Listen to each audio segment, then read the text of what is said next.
My main trading style is aggressively trading news. In 2008, when the financial crisis hit, we started to get run over a bit by sitting on bids and asks as the market was moving a lot and things were getting very volatile. And that was a bit of a light bulb moment for us as a firm and me as a trader. If I can put options volume with a news story, that's even better. I want both of those at the same time, then I'm ready to go for sure. Hello and welcome to the Trader's Journey for Investors Underground. In this episode, I'm excited to get to speak with Ryan Sellers, the voice and mind behind Open Outcrier, which provides world-class breaking news and market insights on both X and through their website. Ryan's journey is one of true professionalism, first starting as a market maker on the Chicago Board Options Exchange before joining a proprietary trading desk, and today trades his own capital. It's my honor to introduce Ryan Sellers. Hello, Ryan. Thank you for being here and welcome to the show. Hi, Anthony. Thanks for having me. Really excited. Yeah, super excited as well. You and me have met initially, I think, at Traders for a Cause many years ago. And when I started the podcast, I thought to myself, this is someone that I want to have on at some point, and it just took a while. Yeah, no, this is great. I was trying to think of what year it was. It might have been 8 or 9 years ago at this point. It's been a while. Yeah, when we first met. Yeah. I was thinking, I've been following you on, X back when it was Twitter, almost a decade ago. So we're getting up there, 2017 or 2018. Absolutely. So, yeah. So again, thank you for taking the time, to record this with me and share your trading journey. I know we had a chance to speak, a couple times over the years, and I've seen you on other podcasts, but I always love to start, by asking, how did you first get interested in the stock market? What was your first exposure to this world of trading? Yeah, so I kind of backed into trading a little bit. I went to college for engineering. I got a degree in general engineering, and I didn't know what I wanted to do. I had no clue where I would end up. And so I got a degree in engineering because I liked math and science. I thought it was really interesting. And then when I started interviewing for jobs after college, the jobs that were presenting themselves as engineering jobs didn't seem quite as exciting anymore. So on a whim, I took a shot and I applied. Back then it was monster.com for a job as a market maker at the Chicago Board of Options Exchange. Was that your first exposure to trading? That was my first exposure to trading at all. I had never traded a stock on my own or done anything like that on my own in the past. So I was a little bit of a late bloomer in those regards. Yeah. What caught your attention about trading or the idea of a market maker? Beginning, it just seemed like an exciting sort of job. It just seemed very unique. Not a lot of people do it. You always saw on TV the people yelling in the pits, and it seemed exciting and a little bit crazy and a little bit fun. But then personally, when I started the process, the first thing we did for the company I applied for was they accepted, let's say, about 100 applicants, and they sat us all in a room and they're like, "Here's a 2-hour math test, go." And it was that was it. And then they called 10 of us back, and then from there they whittled it down and they hired 2 of us. But it was just from that initial point, it was immediately a meritocracy. It was just who is the best at math, who is the fastest, and that really appealed to me from the get-go. Did you find from the initial day starting out and doing the work and the day to day that your math skills were used constantly? Yeah, constantly. From the simple ideas of just quick math from pricing spreads in the pit, which is very important, and being able to put numbers together and come out with a result that makes sense. When you would quote things out loud as they would come into the pit, people would give you 2 numbers. You had to find the 2 numbers and make a market around it. So that was part of it. And then another part of it is just the way that options work. It's very much math contingent. It's like there's a lot of calculus to it because they're a derivative of the stock, and the things that dictate how an option's supposed to move and be priced and all of that, it's all calculus, it's all math. And that's what appealed to my sort of engineering background and what I had learned in school. For anybody listening who's wondering, either what is a market maker or they have preconceived notions about what a market maker is. The idea of a market maker is if a customer, which could be anybody, could be a large institution or retail customer, if they want to trade in an option, somebody has to give them a price. It's the prices don't just come from other traders and out there. There wasn't enough volume, and in order for people to find the prices, that's what the market maker's job was. They would determine the prices, and that's based on a spread. So if you wanted to come in and buy a call, and I would say I think it's worth 50 cents, the market maker typically would say, I'll buy it for 45 and sell it for 55. So I can make 5 cents on either side, and then the customer gets their fill. So the customer gets a fill, the market maker makes a little stipend, and then the order is filled, and that's how orders got processed. What makes a market maker successful on the job? So being successful as a market maker, first of all, you have to be very, very quick, very fast, be able to process information quickly in order to get on these orders and to trade in the pit. To execute the trades, you had to be quick. But after that, you're taking these trades from customers all the time. That creates a position for the market makers. And the market makers are constantly building these positions. So then they have to adjust what their risk is from these positions they're taking. And then they have to go out and hedge using other things. They could use stock, futures, other options. So from there, it's managing your volatility and your risk using multiple time frames and multiple different sort of expirations and things like that.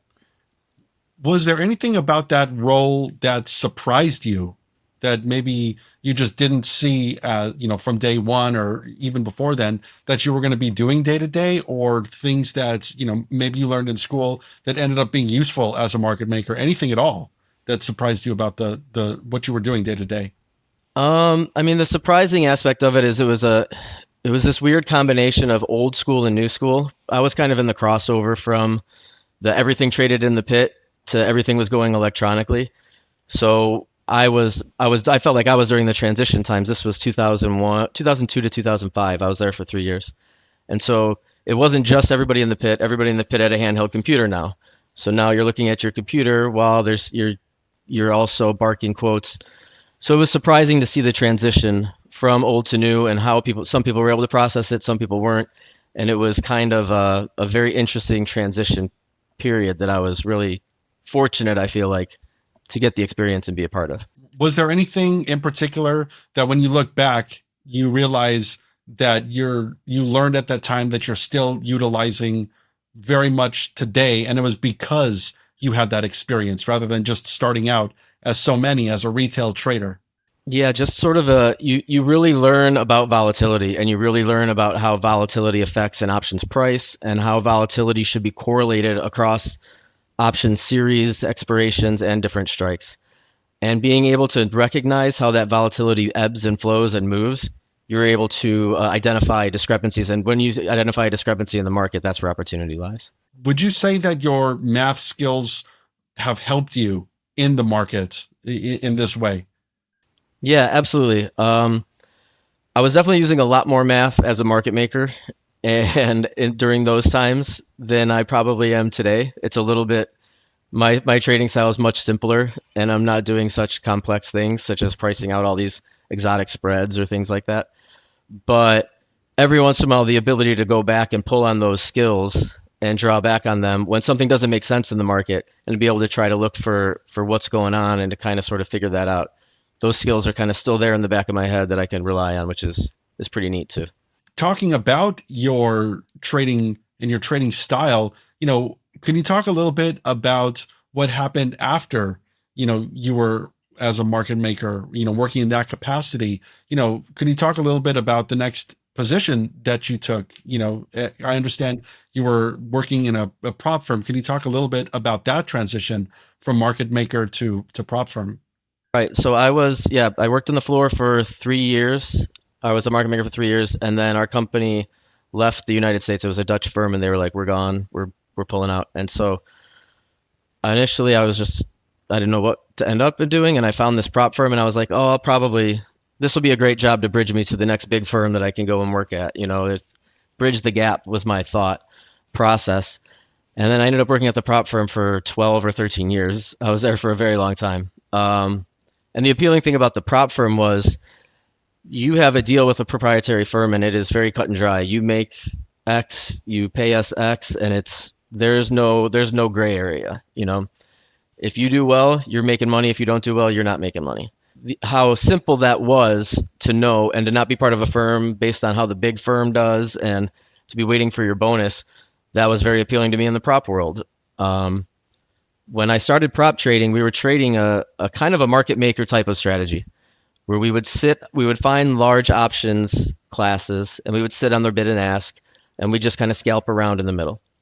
It was very simplistic, very easy, but you're just going to be sitting at your computer waiting all day and then adjusting your quotes and waiting all day. And you'd wait to get hit and then you'd kind of scalp out. And we did that for a little while and it was, making a little bit of money, but I don't think anybody was crushing it. It wasn't like the job of our dreams or the end all be all strategy. In 2008, when the financial crisis hit, we started to get run over a bit by sitting on bids and asks as the market was moving a lot and things were getting very volatile. And that was a bit of a light bulb moment for us as a firm and me as a trader to realize that, hey, maybe we want to be doing a little bit of different strategy here.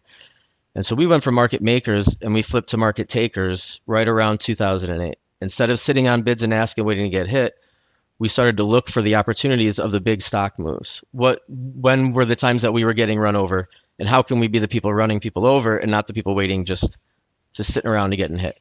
So our entire strategy switched and we became kind of more aggressive, searching out news and volume to look for those sorts of opportunities that we could replicate. If you're looking for ways to take your trading to the next level, Investors Underground might have something to offer.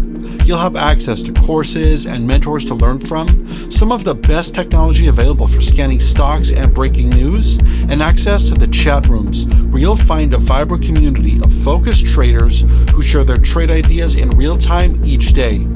Members have access to the morning broadcasts where the IU moderators share their trade ideas for the day ahead during the pre-market session. Members have access to the midday study sessions with Stan, the midweek study sessions with Sam, webinars, moderator watch lists, and all the tools and resources that Investors Underground has to offer.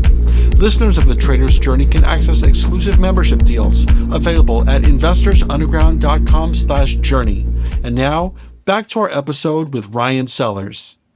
How long did that strategy shift take for you to get really, really good at it? Was it something that you did overnight, a couple of weeks, or, is this something that as that crisis was unfolding, you were just constantly learning? What did that look like for you?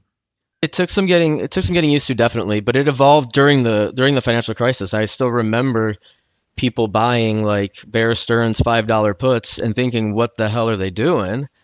And then being like, well, somebody must know something. So we're like, all right, well, we might as well see what this is all about because things are getting a little crazy. So you never know. So, and then seeing the results of what happened, which was they were right, essentially, and how much money and opportunity there was there, we very much flipped to the other side very quickly. And it's not that the other strategy completely goes away. It mostly goes away. And it did for other reasons as well. Back then, things traded in nickels. Everything was much, there wasn't as many expiration classes. There was one monthly expiration. We didn't have weekly expirations for everything. We didn't have pennies trading and everything. So it felt a little bit safer and more orderly where all the volume was here, all the volume was here, all the volume was here. Now with pennies, it's sprinkled throughout all these different prices. There aren't these big walls anymore. So we switched to that strategy, and as markets evolved too, it became a much better strategy for us. One of the hard parts for me though was I still sort of had this market maker risk tolerance in my head, which was you put a trade on, you take a trade off. It was scalping essentially. It was take your profit, take your profit, take your profit, and move on. And so for me, it took me a little while to evolve into being able to let things run and to really sort of expand my trading into, I was putting these trades on, I was getting in early, but I wasn't making a ton of money because I was taking them off early too. So at some point I had to have something that clicked in my head to learn how to ride these trades into more profitability for myself. And was that mostly, holding time, going from maybe like intraday to a little bit longer looking out sort of positions, days or weeks, or was it right? Anything? No, we're going from seconds to minutes. Everything very quickly. Wow. I'm looking for explosive, fast moving options and stocks based on new information, based on something that the market is currently repricing. And so, but I'd go from put it on, take it off, 10 seconds later to even just a couple minutes is already could be a huge, huge difference in profitability. And then the flip side of that is knowing when not to hold them for minutes and, and longer because things are changing and different. So that's quite a bit of a growing process that you got to learn and kind of take your lumps and figure out along the way. From that experience and seeing a lot of headlines during that time, I remember so many headlines coming out, about potential banks or, certain banks acquiring other, smaller regional banks and things like that. I remember that as a very headline driven environment. Did that ability to recognize headlines and changes, volatility in price very quickly, something that you continued with throughout your trading career and maintain as a style even today? Yeah, absolutely. That's essentially the my main trading style is aggressively trading news.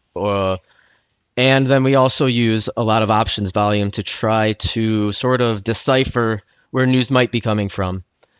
You can see people trading a ton of options around earnings, but that's not new or exciting. Everybody knows earnings are coming out and you want to play it one way or the other. That's not what I'm looking to do. I'm looking for something that's uncertain and new and is going to change the price of a stock one way or the other and immediately essentially as well. And still to this day that's my favorite trading strategy. And for those who only trade stocks or, underlying equities, what advice would you give to them if they ever do want to branch out into the world of options? Is there any guidance that you would give to them about learning about options? Yeah. I mean, I learned a long time ago in a textbook. And I don't I don't even need to use that information. There's a lot of really good resources about how options are supposed to move. I like a lot of SMB has a lot of good content. SMB Capital, they put a lot of good stuff out there that's free on YouTube. I didn't grow up with YouTube with all these videos that are free and available. There's tons of resources now that it's on you to go and find, and they're there. Branch off and do some research. They're there.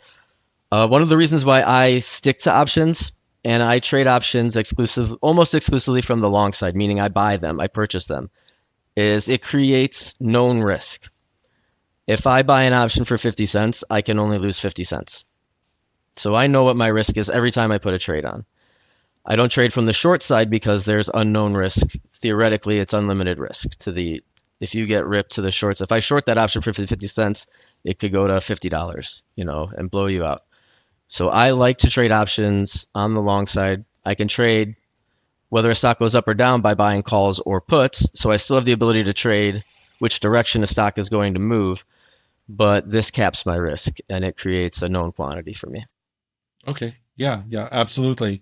And, when you're looking to make a trade, is there anything in particular that you're looking at other than just the options or just the news? Are those your kind of your primary signals? Are you looking at anything in charts or anything else like that?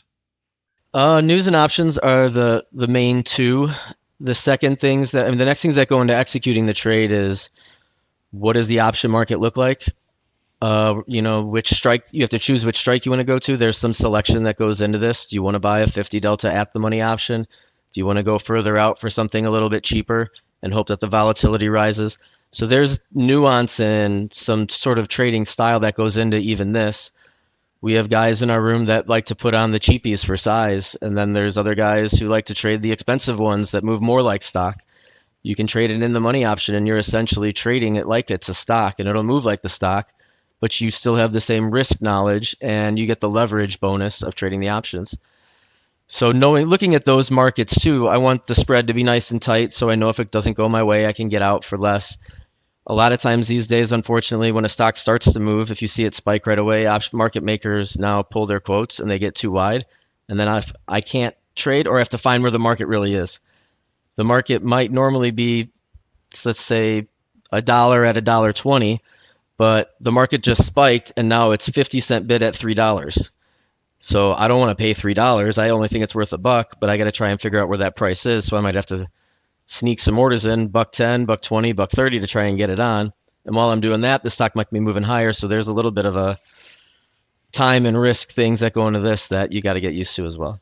And are you trading any of like the zero DTEs? I'd imagine you'd be tempted to trade some of those given sort of the nature of breaking news. What Right. does that look like for you?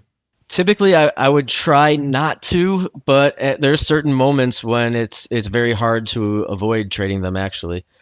Especially with all of when the big tariff headlines were going on, when we went from the Liberation Day to the Capitulation Day. I had a lot of stocks up, and I would really prefer to boil it down to what stock is going to move the most on a headline. But this was all macro. This, all the everything was. So I was trading 0 day SPY options quite a bit for about 2 weeks there, I'd say. In general, do you try to focus more on like the, less of the macro, which I think is could be a little bit difficult in this environment? Do you try to focus on specific names and stick with that, or is it basically, what happens with kind of the general state of the market? What kind of stocks are you choosing? Yeah, I would always prefer to trade a specific stock and a specific stock story. But inside of that, we're dealing with a macro environment. So the awareness of the environment is huge. Knowing that we're in a ripping bull market, or that there's headwinds one way or one way or the other. Um, I had a really rough trade a few months ago in trying to. There was news that Coinbase had an SEC investigation. So I came out and I bought quite a few puts on it, but the market's ripping higher, and there's all this new crypto regulation or deregulation, however you want, all these crypto headlines.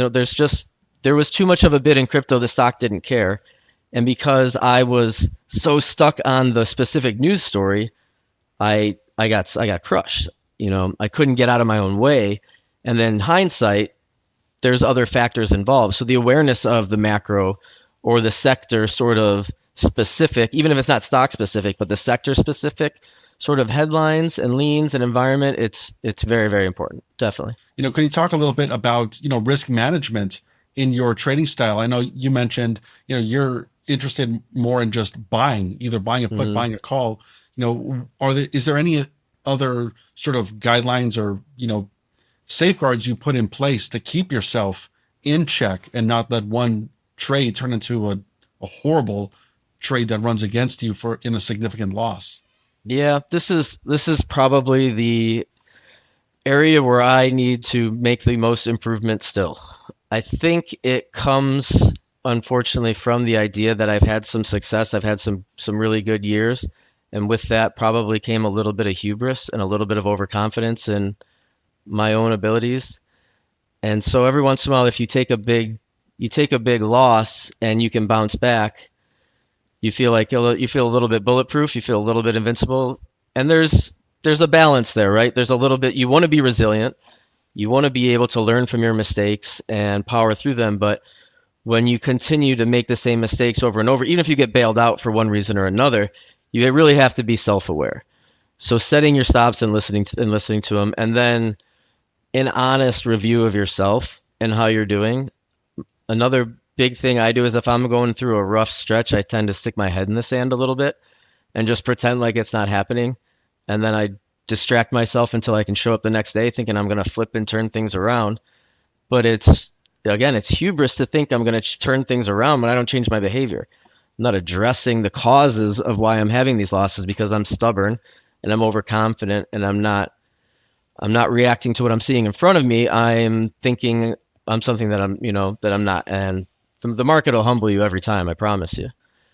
Um, so yeah, you really just self-awareness, in those moments. Yeah, and I appreciate you sharing that. Nobody wants to talk about the losses that are inevitable in Yeah. trading and the confidence slash overconfidence game that I think every trader has to deal with at some point, and being Mhm. able to recognize when things are not going well. And so I appreciate you sharing that. And Ryan, if it's okay, I wanted to talk a little bit about Open Outcrier, Yeah. because, like I mentioned, I've been following you on online for almost a decade at this point, and really, really enjoy all the information and insights that you share, with the community. So if it's okay, I'd love to ask, what was sort of the the impetus to create Open Outcrier? How did that all develop?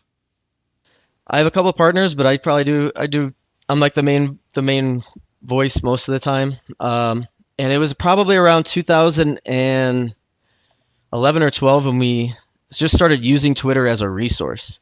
When Twitter kind of became a site where you could find news, you could find information, and you could answer a lot of questions for things in the market when things were going on. And so at first it was just a resource for us.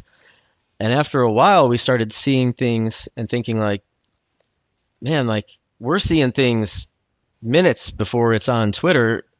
Why don't we just put it out there and then just start putting it out there? And so we just started sharing what we were seeing. And then you kind of sort of some of it too is you see somebody post some things, you're like, oh, that's not right. You kind of want to go in there and be like, no, this is actually what's happening. Like that's a nice take, but no, that's not what's going on. This is actually what's going on. And you like send this. So we try to post information. We try to post it honestly. We try to post our sources. We just want it's information, and information can't hurt. We could be and information is open to interpretation as well. One person might take news one way, one person might take news another way. So typically we try to post information without commentary and let people decide for themselves as well. So to this day, once we started posting, it evolved into the persona of Open Outcrier, so we have a website at openoutcrier.com as well. We always post the pre-market prep. The pre-market prep is essentially it's everything that I read and look at in the morning for my own personal use. I'm reading all these websites. I'm looking for information. Feel like for my trading, I need to know all the news that is out there from one day to the next so I can make an accurate, confident decision when I see a new headline. Is it new? Is it noteworthy? Does it matter? So that's why I look at all this information is so that I can be ready for my trade. So I can be prepared. I typically, from all the information we post pre-market, I probably find one or two ideas I like to maybe act on or look for during a trading day. And the rest of it is just knowledge in the vault. So I know how to use it when new information comes out. And so I can react accordingly during the day as well. How helpful has it been, not just to yourself, but, others within that community to be able to bounce off ideas off one another? You might get a headline and your initial thought is it's bullish or it's bearish, and being able to, hear from somebody else that disagrees or not even disagrees, but has a different take on whether or not that's a bullish or bearish headline. How important has that been for you and also members of the community over time? Yeah, it's really an amazing resource. And if you put the work in to curate your community and you reach out to the people, you can figure out who's good and who's not, and who's trying to help you and who's trying to maybe take advantage of you or put one over on you and use you for another purpose. We've met great people through this. I met you. I met a lot of the people from Traders for a Cause. I know who to go to if I have a question now. I know who's going to help me out, and I know who's going to tell me I'm wrong. I know, I don't need somebody to tell me I'm right. I need somebody to tell me when I'm wrong, and I need to get out of my own way and to be smart, or maybe even just somebody to pick you up when you have a bad day. Be like, man, I got crushed today. What happened here? What'd you see? How did I miss this? How did I mess this up? So one of the ways I believe is to be a resource on Twitter and even in our own website is we don't post our trades. I don't say I just bought these calls. I just bought these puts. I say here's the information. Do with it what you will. If you want to talk about it later, hey Ryan, what'd you do there? I'll absolutely 100% I will tell you exactly what I thought, exactly what I saw, and exactly what I did, and whether it worked or not. If I did a good job or a bad job, we can talk about all of that after the fact. But in the moment, if I'm posting a trade and you're just doing what I'm doing, you're not learning, and I'm using you. I'm using you as exit liquidity.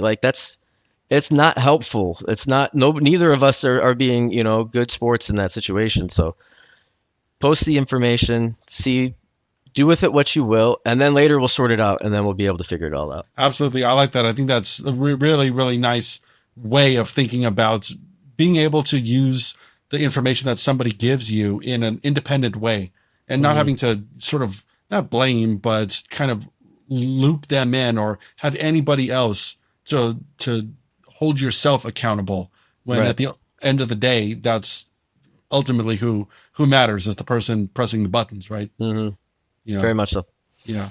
And has there been anything that you've learned, especially from the community, and seeing everybody, interact with one another that maybe you wouldn't have got by just, posting on Twitter, but, seeing this community come together? Is there anything that you've learned from it? I was very fortunate one year, the first year that I went to Traders for a Cause, and I spoke there and I gave a very awkward speech. I don't like public speaking. I'm kind of an introvert, but it terrified me, and it's something that I told myself that I would do things that scare me than that are hard because I feel like that was something I needed to do to grow. And I just completely lucked out. I sat down at dinner one night next to Mike Bellafiore, just happenstance. I had no idea who he was. And we just chatted for like an hour, hour and a half, about trading. And it just conversations that I had with him and just other people that I met at the conference. It just opened my eyes to what was out there and what was possible. You know, it really allowed me to grow in my trading and grow and just to be better. And then it also made me want to give back more and to be more present when somebody asks like I would always try to respond, but if somebody asks me a question, like not later, like answer the question now, like figure it out, help somebody out, just like somebody did for me. So it really just took my game up to another level, and it made me kind of fall back in love with trading and really press and reinvigorate my whole trading career, to be honest. And I have to echo that as well as a fellow introvert. Hmm. Believe it or not, like being able to get outside of your comfort zone is Yeah. probably the hardest thing to do.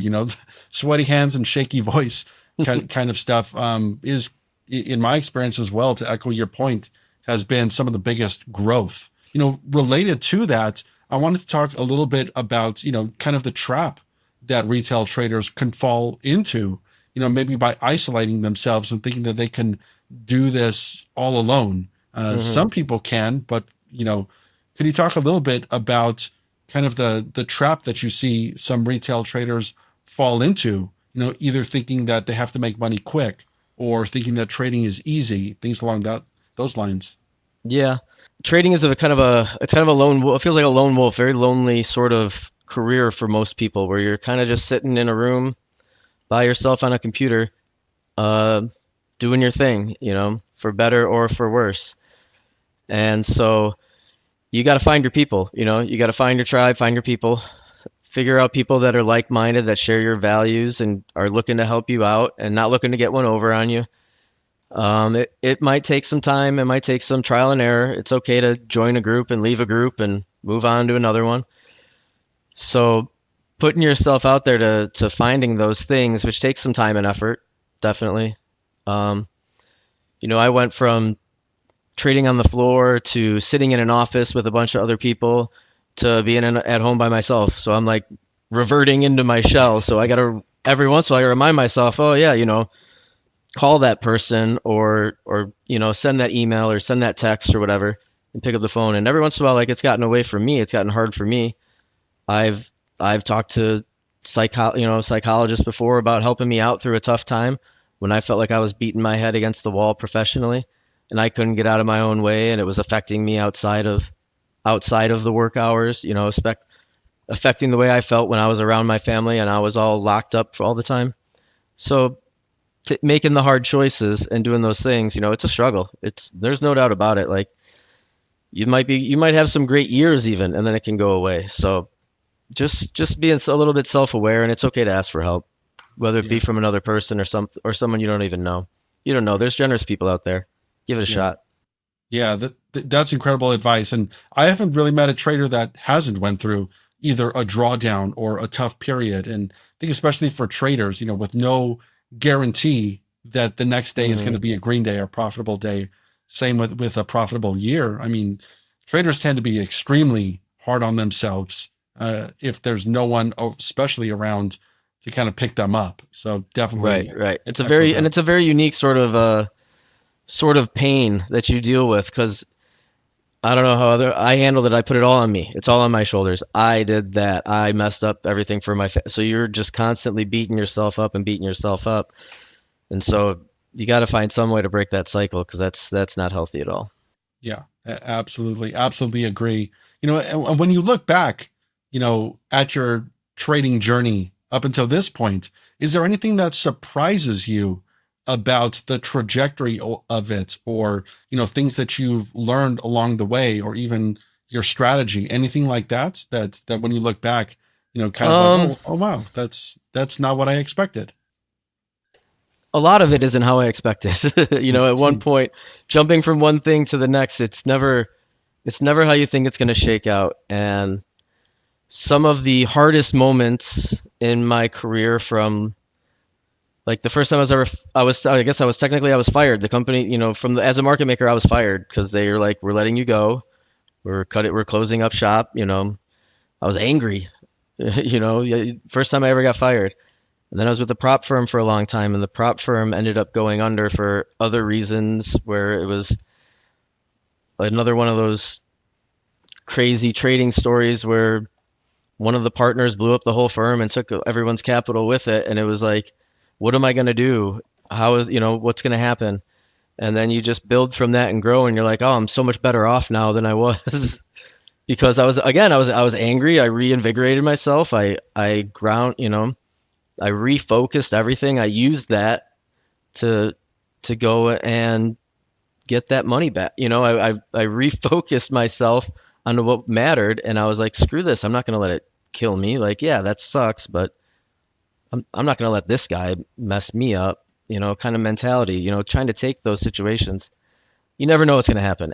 Anything can happen, and if it will, but you got to figure out how to use that and build from it and grow from it, and not let it be to your detriment, or the thing that kills you. It's got to be a scar, not a mortal wound. Learn from it and grow. I love that. It's an incredible tale of resilience as well, being able to go through something like that and not just switch gears entirely and try to do something else. But I definitely appreciate and value that ability.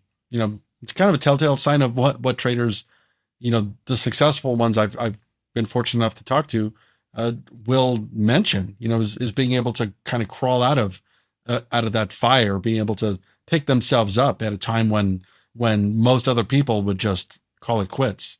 Yeah. Yeah, there's just those moments are going to be there. They're going to test you. So be ready.